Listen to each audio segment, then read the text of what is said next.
स्वागत करती हूँ आपका अपने YouTube channel being poetic with Renu Dhigan पर।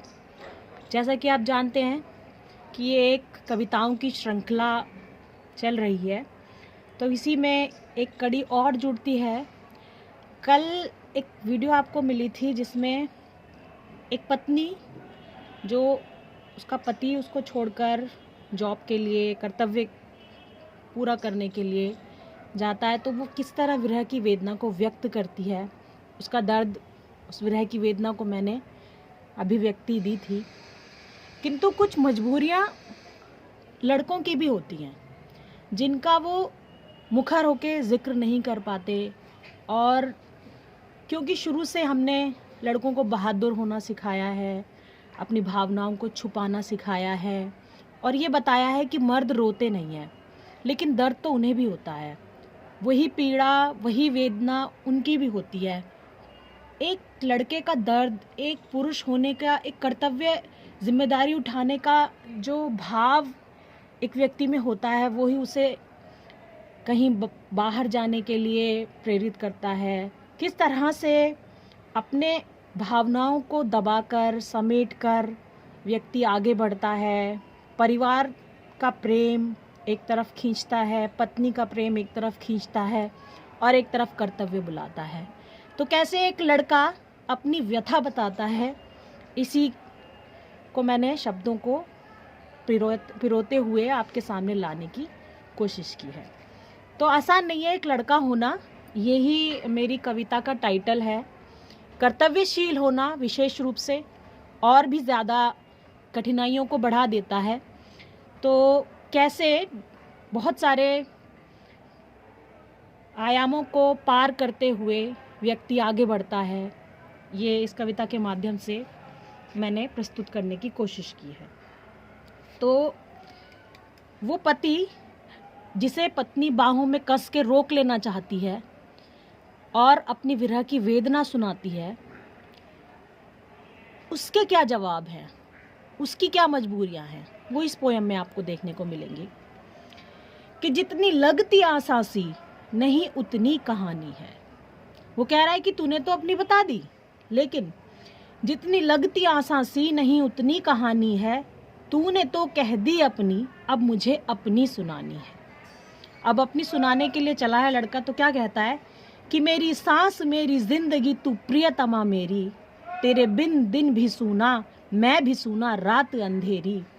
जिस तरह रात तूने रो रो के है काटी, उस भांति मेरे भी खून से भर जाती छाती। जब दर्द अपना आंसुओं में तूने बिखराया, तेरे हाथों से अपना हाथ मैं खींच ना पाया। इन बोझिल कदमों को मैं कैसे उठाता हूँ, तेरे अश्क बहते जाते हैं पर मैं पीता जाता हूँ। लड़कों को अपने आंसू पीना सिखाते हैं हम बचपन से।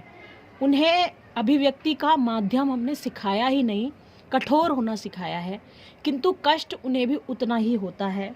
तो क्या कहते हैं, लहू के कतरे कतरे में यूं तेरा प्यार बसता है। प्रेम उसका भी कम नहीं है, लेकिन उसकी जिम्मेदारियों का बोझ कहीं अधिक है। तो क्या कहता है, लहू के कतरे कतरे में यूं तेरा प्यार बसता है, झलक पाने को एक तेरी मेरा दिल भी तरसता है। वो भी उतना ही व्याकुल है, उसे भी अपने परिवार को छोड़कर जाने में उतना ही कष्ट है। और दो प्यारे प्यारे छोटे छोटे बच्चों को छोड़कर जाना, गोदी में जिनके झलक से ही खुशियाँ बरस पड़ती हों। फिर कैसे कहता है, दो फूल प्यारे ईश्वर ने मेरी झोली में डाले हैं, कि मैं तो जा रहा हूँ पर अब ये तेरे ही हवाले हैं। मैं जाऊँगा तभी कुछ हाथ में लेकर भी आऊँगा।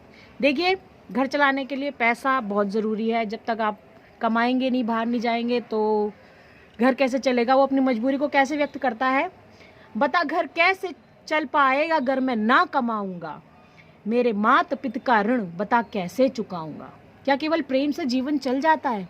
नहीं दोस्तों, पैसा भी ज़रूरी है, धन भी आवश्यक है। तो क्या कहता है, मेरे मात पिता का ऋण बता कैसे चुकाऊंगा, कैसे पूरी होंगी जिम्मेदारी, घर कैसे चलाऊंगा। वो अपना दर्द छुपाता है हमेशा, कभी कुछ कहता नहीं है, लेकिन रास्ते भर रोता जाता है। तो क्या कहता है, तू तो रो रो के अपना दर्द अश्कों में बहा देती, मगर ये अश्क पीना बस मेरी ही जिम्मेदारी है। तेरे आहों की चीखें जब यूं रो रो कर बुलाती हैं, पैर में बेड़ियां कसती और रूह खिंचती जाती है। कदम भारी हुए इतने कि मैं जब घर से आया था, अपने मात पिता घर आंगन भी तुझको सौंप आया था। बताते हैं कि एक एक कदम उठाना बड़ा भारी होता था जब वो जाया करते थे।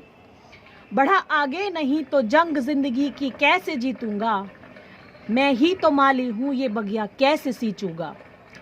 मैं ही तो माली हूँ ये बगिया कैसे सींचूंगा। तू घर पे है तो ये घर है, इसमें उजाले हैं। तू घर पे है तो ये घर है, इसमें उजाले हैं। मेरे माँ बाप मेरी जिंदगी तेरे हवाले हैं। अपने माँ बाप की जिम्मेदारी वो अपनी प्रियतमा पर, अपनी पत्नी पर छोड़कर जाता है। क्या कहता है आगे? तू टूटेगी तो बोल कैसे खुद को मैं जोड़ूं। तू टूटेगी तो बोल कैसे खुद को मैं जोड़ूं। बूढ़े मात पिता को मैं यहाँ इस उम्र में छोड़ूं। मतलब उसके संस्कार ये अलाउड नहीं करते कि वो अपनी फैमिली, अपनी पत्नी, अपने बच्चों को लेकर, अपने माता पिता को छोड़कर और अपने वर्क प्लेस पर लेकर जाए। तो वो इस मजबूरी को अपनी पत्नी को कैसे कहता है? तू टूटेगी तो बोल कैसे खुद को मैं जोड़ूं। बूढ़े मात पिता को मैं यहाँ इस उम्र में छोड़ूं। बड़ा आसान होगा साथ तुझको अपने ले जाना, कहेगी मतलबी दुनिया जमाना मारेगा ताना। उसकी अपनी अंतरात्मा ये अलाउड नहीं करती और उसको अपने फ़र्ज़ एक बेटे के रूप में भी पूरे करने हैं। तो उसकी मजबूरियाँ देखिए। दिए पे जिम्मेदारी है कि जग में रोशनी लाए। कैसे समझाता है अपनी पत्नी को? दिए पे जिम्मेदारी है कि जग में रोशनी लाए, मगर बाती भी ये समझे दिए को तेल पहुँचाए। अगर बाती तेल नहीं पहुँचाएगी तो दिया प्रकाश कैसे लाएगा? वो अगर पत्नी स्थिरता नहीं दिखाएगी तो पति कैसे जा पाएगा? मैं दुनिया नाप सकता हूँ अगर तू है धुरी मेरी। वो कहता है कि तू मेरा केंद्र है, अगर तू स्थिर है तो मैं कितने भी परिक्रमाएं लगाकर इस संसार की ओर वापस आ सकता हूँ। तो कहता है मैं दुनिया नाप सकता हूँ अगर तू है धुरी मेरी, मेरे सुर तुझ से बजते हैं तू ही तो बांसुरी मेरी। अपने प्रेम की अभिव्यक्ति भी करता है और उसे सशक्त होने की प्रेरणा भी देता है। कैसे कहता है? तेरी बाहों के संबल को कितनी मुश्किलों से छोड़ पाता हूँ, मैं जा जा कर के फिर से वापस लौट आता हूँ। बहुत लंबा सफ़र तय करके केवल एक झलक पाने के लिए, परिवार की, घर आंगन की, बच्चों को गोदी में खिलाने के लिए वो व्यक्ति किस तरह से संघर्ष करके लौट कर आता है, लंबी दूरियां तय कर अपनी वेदना को छिपाता है। तो आगे क्या कहता है? तेरी पायल की झनकारें मेरे कानों में बजती हैं, तेरी चूड़ी की खनखन से मेरी वीणा खनकती है। अगर तू जान ना देगी बता मैं कैसे आऊँगा। मजबूरी देखिए, वो जाना नहीं चाहता लेकिन प्रेमिका के प्रेम से बंधा है। उसको कैसे समझाता है? अगर तू जान ना देगी बता मैं कैसे आऊँगा, जो कंधों पे मेरे है फ़र्ज़ वो कैसे निभाऊँगा। अपनी आत्मिक सशक्तिकरण को कैसे एक बंधन में अभिव्यक्त करता है? मैं शिव हूँ गर तेरा तो तू है शिवांगी मेरी। मैं शिव हूँ गर तेरा तो तू है शिवांगी मेरी। मुझ पे भरोसा कर जो आधा अंग तू अर्धांगिनी मेरी। विश्वास रखने के लिए कहता है और अंत में एक भरोसा देकर कैसे जाता है? बिना तेरे ये बोल मैं जीवन क्यों बिताऊंगा। वो कहता है तेरे बिना मेरा भी जीवन अर्थहीन है। बिना तेरे ये बोल मैं जीवन क्यों बिताऊंगा, मेरा वादा है जाने दे कि मैं फिर लौट आऊँगा। भरोसा दिलाता है और फिर आस जगाता है अपनी उस बोझिल पत्नी में और कहता है मैं फिर लौट आऊँगा। तो एक पुरुष का, एक लड़के का, एक फ़र्ज़ निभाने वाले व्यक्ति का दायित्वों का बोझ क्या होता है, वेदना क्या होती है, इस कविता के माध्यम से प्रस्तुत करने की कोशिश की है।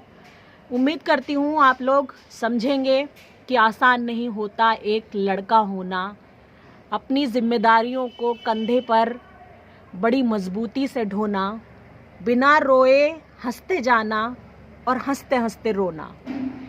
इन्हीं लाइनों के साथ विदा लेती हूँ। Please like, share and subscribe being poetic with Renu Dhingan. Thank you so much.